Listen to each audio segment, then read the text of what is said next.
By the name of Allah, who is the most merciful and the most compassionate, who is the King of Kings and who is the Creator of the creatures.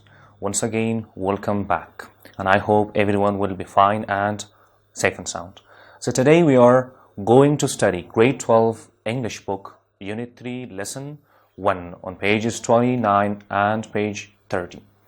د لوی څښتن تعالی په نامه څوک چې بخښونکی او پوره رحم لرونکی دی، په دې هیله چې ټول ګران زده کوونکي به روغ او جوړ واوسي. نو نن ورځ موږ تاسو د دولسم ټولګي د انګلیسي د مضمون د دریم څپرکي لومړی درس پیل کوو په 9 او 10 صفحو د کتاب کې. نو راځو مخکې له دې چې موږ تاسو خپل نوی درس شروع کړو، نو لومړی زه غواړم چې تاسو ته په هغه تیر درس باندې یو بیا ځل کتنه وکړو چې موږ تاسو په تیر درس کې څه لوستلي وو. In the previous lesson we have studied one section and that was revision.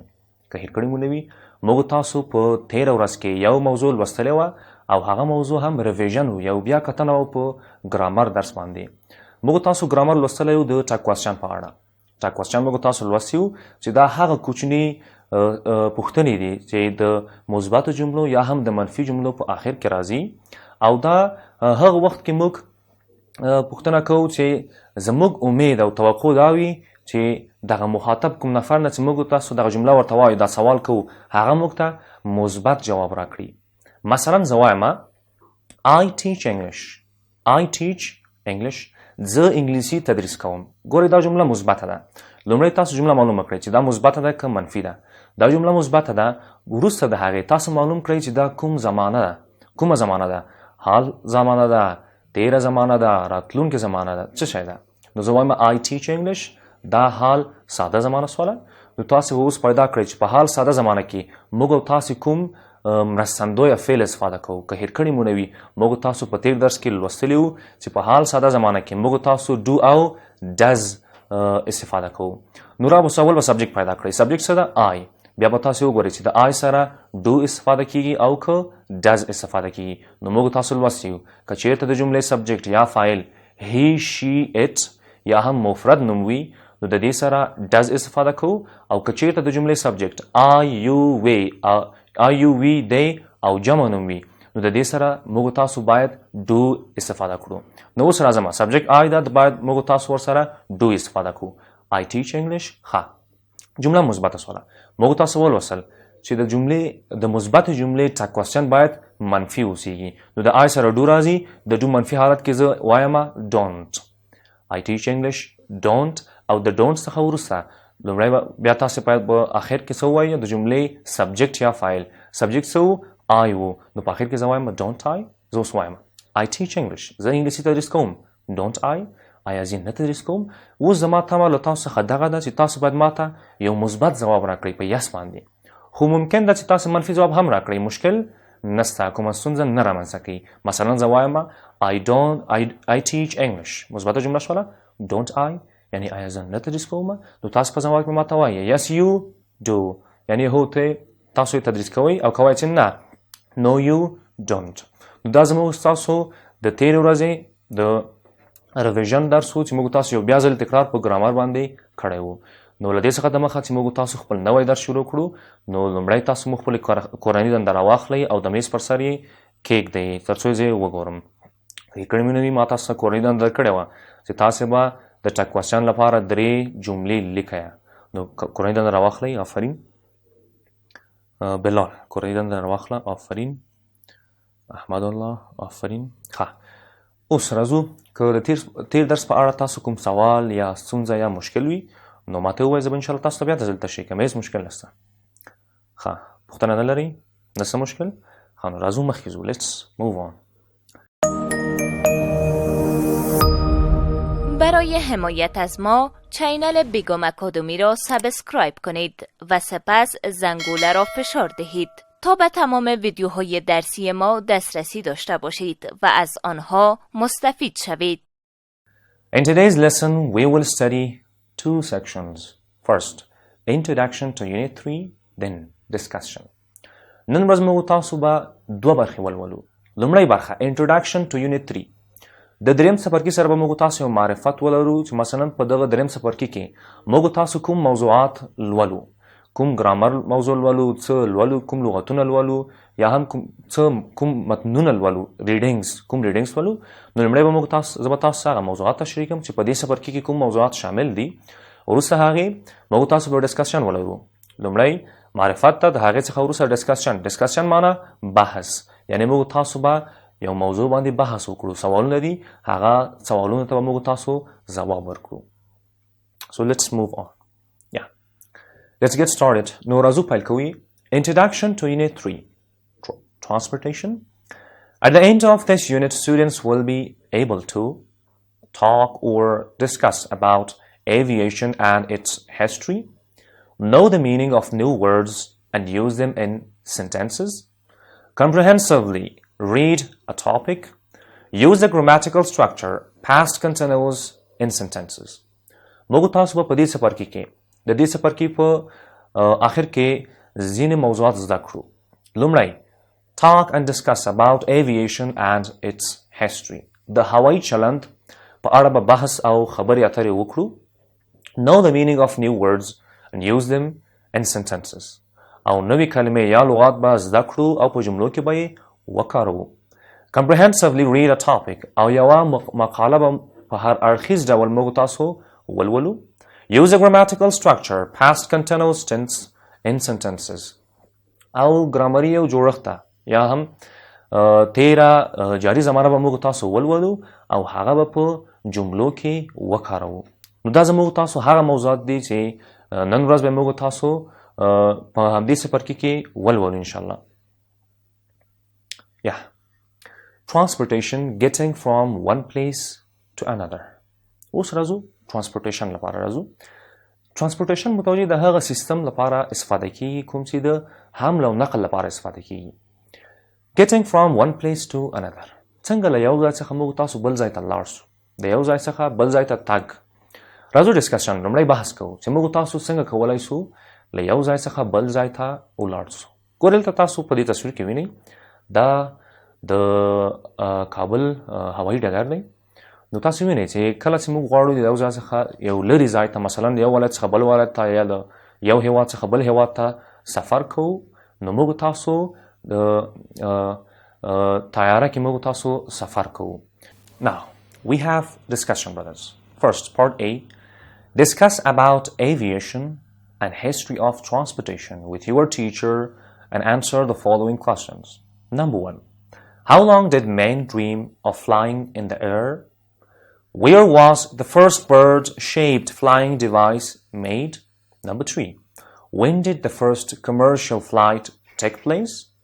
Number 4. What was the biggest commercial aircraft until 2005? Number 5. How old is Ariana Afghan airline? Number 6. How many private airlines are there in Afghanistan? راځو خپل بحث ته. موږ تاسو دلته شپږ پوښتنې لرو. نو تاسو به دغه شپږ پوښتنې د خپل همټولګیوالو سره به تر بحث لاندې کړئ او دې ته به تاسې یو مناسب ځواب ورکړئ. هر سوال ته به یو مناسب ځواب ورکړل شي باید. نو راځو لومړي ته. How long did men dream of flying in the air? The second one. Where was the first bird-shaped flying device made? Next, number 3. When did the first commercial flight take place? ګورئ دریم سوال ته تاسو ګورئ. When did the first commercial flight take place? وای په کوم وخت کې کله لومړی سوداګریز پرواز ترسره شو یا واقع شو. take place معنا واقع کېدل، happen. یعنی په لومړي ځل سره کوم سوداګریز او په کوم وخت کې دغه واقع شو. تاسو باید ته ځواب ورکړئ. خو څنګه به ځواب ورکړئ؟ تاسو باید لاندې مقاله وروسته راځي هغه به ولولئ او دې ته بیا تاسې کولی شئ چې یو کره او سم ځواب ورته ورکړئ. او تاسې همدارنګه کولی شئ چې د انټرنیټ په استفادې سره تاسو دغه سوالونو ته مناسب ځوابونه پیدا کړئ. Next, number 4. What was the biggest commercial aircraft until 2005? وای تر د 2015 کاله پورې کوم یو غټترینه سوداګریزه تیاره وه. هغه کومه تیاره وه؟ How old is Ariana Afghan airline? د اریانا افغان هوایی شرکت څومره وخت کې یعنی دا خپل فعالیت کې څو کلن ده یعنی څومره وخت تیر کړی ده. How many private airlines are there in Afghanistan? په افغانستان کې څو دانې یا څومره شخصي شرکتونه دي هوایی شرکتونه دي څومره دي. نو دا هغه سوالونه دي چې تاسو به د خپل همټولګیوالو سره ولولئ او تاسو به دې ته مناسب ځوابونه ورکړئ. So let's move on. راځو نو مخکې ځو. Part B. Finally, discuss the general questions about traveling around Afghanistan with your classmates. Then answer the questions below. Number 1. What different ways are there to travel around Afghanistan? Number 2. What are the advantages and disadvantages of air travel? Number 3. What do you know about your national airline? For example, I say, when was the airline started? How many domestic destinations does it have? And how many plans does it have? Azumanaka. Finally, discuss the general questions about traveling around Afghanistan with your classmates. نو په اخر کې یا بل اخره تاسو به د افغانستان په افغانستان کې څنګه موږ تاسو سفر وکړو دا به تاسو په یو عمومي توګه تر بحث لاندې راوړئ چې څنګه موږ کولی شو د افغانستان شاوخوا موږ تاسو سفر وکړو په افغانستان کې موږ تاسو څنګه سفر کولی شو. Answer the questions below. نو لاندې یو څو ځوابونه راکړي دي تاسو به دغه ځوابونه ځواب کړئ. دا سوالونه به ځواب کړئ وبخئ دا سوالونه به تاسو ځان سره ځواب کړئ. Number 1. What different ways are there to travel around Afghanistan? کومې مختلفې طریقې یا لارې شته چې د افغانستان کې موږ تاسو سفر وکړو کومې بدون له د طیارې د ګډ اخیستنې څخه موږ کومو لارو باندې کولی شو په کومو طریقو باندې په افغانستان کې موږ تاسو سفر وکړو. Next, what are the advantages and disadvantages of air travel? کله چې موږ تاسو مثلا په د طیارې په واسطه سفر کوو د دې ګټې څه دي او د دې زیانونه او تاوانونه څه دي. What do you know about your national airline? او تاسې د خپل ملي دغه کوم هوایي شرکت چې ده د دې په اړه څه معلومات لرئ. نو دا هغه سوالونه دي چې تاسو به په خپل منځ کې تر بحث لاندې راوړئ او ځوابونه به ورته ورکړئ. لاندې درې سوالونه نور هم دي هغه به همدارنګه تاسې د خپل همټولګیوال څخه به پوښتنه کوئ او ځواب به ورکوئ. For example, د مثال په توګه زه وایم when was the airline started and how many domestic destinations does it have and how many plans does it have. So let's move on. راځو موږ تاسو به د خپل درس راټول کړو چې نن ورځ موږ تاسو څه ولوستل. In today's lesson we have studied 2 sections. First, introduction to unit 3, then we studied the discussion. په نننی درس کې موږ تاسو 2 موضوعات ولوستل. لومړی موږ تاسو د دریم څپرکي سره یو څه معرفت وکړلو چې موږ تاسو په دغه دریم څپرکي کې به کوم موضوعات زده کړو او وبه یې ولولو. نو که هېر کړی مې نه ما تاسو ولوسته موږ مخکې ولوسته چې موږ تاسو به د مثلا څنګه موږ تاسو سفر وکړو او د هوایي شرکتونو په اړه موږ تاسو یو څه خبرې وکړو او همدارنګه موږ به تاسو به یو ګرامري موضوع به هم ولولو چې هغه تیره جاري زمانه وه یعنی تیره دوامداره زمانه. هغه موږ تاسو په راتلونکي درسونو کې لولو چې تیره دوامداره زمانه ولې ورته ویل کېږي او څنګه موږ تاسو کولی شو چې په تیره دوامداره زمانه کې موږ تاسو خبرې اترې وکړو او په جملو کې وکاروو. او دوهم موږ تاسو ډسکشن ورسره ډسکشن زموږ تاسو یو څو سوالونه د حمل و نقل په اړه د ترانسپورټیشن په اړه چې څنګه موږ تاسو له یو ځای څخه بل ځای ته تګ کولی شو. نو موږ تاسو یو څو سوالونه ولوستل او بیا ما تاسو دا وویلې چې تاسو به دغه سوالونه د خپل همټولګیوال سره تر بحث لاندې کړئ او ځواب به یې کړئ. نو بیا ما تاسو یو بله لاره هم وښودله د سم ځواب کولو لپاره تاسو کولی شئ د دې صفحو څخه وروسته موږ یو تاسو یو متن لرو چې د همدغه ډسکشن مربوط کی تاسو هغه هم لوستلی شئ او همدارنګه تاسو کولی شئ چې د انټرنیټ څخه استفاده وکړئ او هغه سوالونه چې موږ تاسو مخکې ولوستل ورته سم ځوابونه ورکړئ.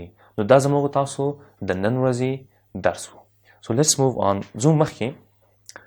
This is time for giving you the homework. نو وخت را ورسېد چې زه باید تاسو ته خپله کورنۍ دنده وسپارم. write a topic about transportation. د transportation یا هم د هم او نقل لپاره به تاسو یو ټاپک ولیکئ، یو متن به ولیکئ، یو مقاله به ولیکئ چې څنګه موږ تاسو کولی سو چې یو ځای څخه بل ځای ته تګ وکړو، د څه شي په واسطه باندې کومې لارې دي چې موږ تاسو یو ځای څخه بل ځای ته تګ وکړو او څه ګټې او څه تاوانونه لري. دا ستاسو کورنۍ دنده ده. په دې هیله چې په درس باندې به پوه سوي یاست او کوم مشکل به ونه لرئ. ایا تاسو کوم ستونزه یا مشکل وي نو تاسو ماته ویلی سئ. نشته؟ So wish you all the best. Have a nice time. Bye. وقت ولري. قبل از آغاز درس بعدی وقفه کوتاه میگیریم.